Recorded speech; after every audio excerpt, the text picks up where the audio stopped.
Hay preocupación por los bajos incrementos de los salarios básicos para este año 2018. En la mayoría de naciones, los ciudadanos consideran que no es suficiente. El país con el salario mínimo más bajo es Venezuela, el más alto es Argentina y Colombia, pero está por debajo del promedio de la región. En Argentina, Brasil, Colombia, México, Ecuador, Uruguay, Bolivia y Chile, el salario promedio para este 2018 ronda los $355. En Paraguay, el salario mínimo legal comenzó a regir desde mitad de año del 2017 y se renovará en junio de este año. Chile es el segundo país de la región que tiene salario mínimo alto. Un trabajador puede ganarse $456. México es uno de los países que está por debajo de Colombia. En Venezuela subió el salario mínimo 7 veces en 2017 y este año ya se ha incrementado una vez más, pero los ciudadanos denuncian que aún no les alcanza para comprar la canasta básica. Brasil, por su parte, registró uno de los incrementos más bajos para este año.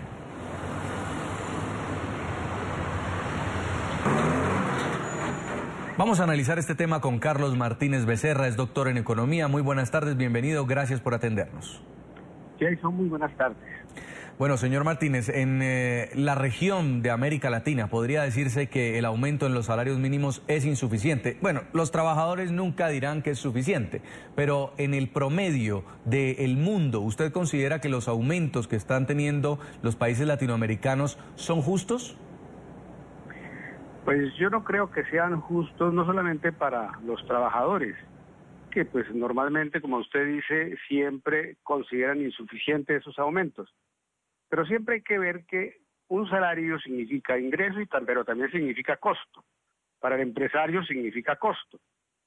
Para la economía en general hay que tomar en cuenta que si los salarios no crecen suficientemente, tampoco la demanda por productos crece. Si además de esa condición, los impuestos, por ejemplo, el valor agregado, crecen y los salarios se mantienen sin incremento, pues se va a afectar el consumo y los empresarios van a afectarse con ese consumo bajo.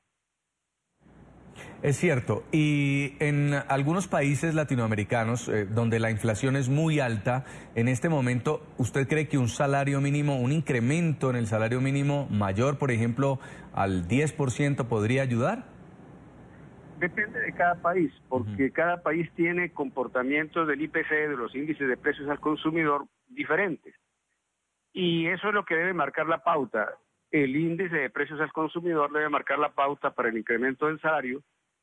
Y pues hay un factor que normalmente se incorpora en ese incremento, que es el incremento de la productividad.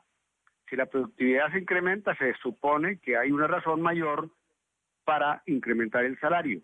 Es una correlación muy importante. Si la gente tiene cómo consumir, pues el empresario también tiene cómo vender.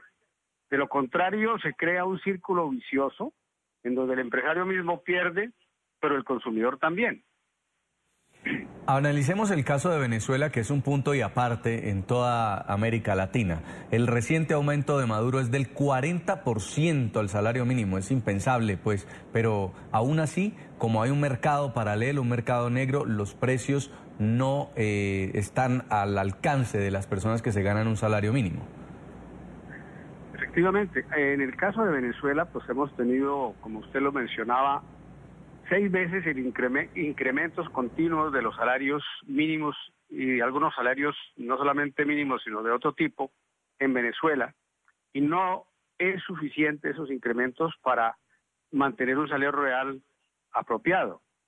Pero ¿cuál es el problema que tiene Venezuela? Es una coexistencia un poquito violenta, diría yo, entre hiperinflación y una tasa de cambios incontrolada.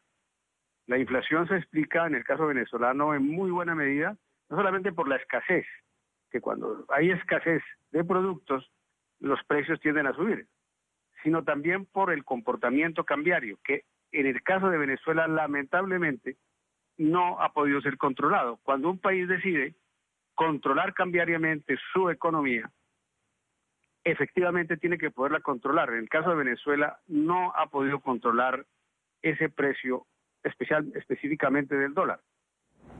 ¿Y el resto de países en América Latina, cómo los ve usted, señor Martínez Becerra? ¿El panorama para este 2018 es esperanzador?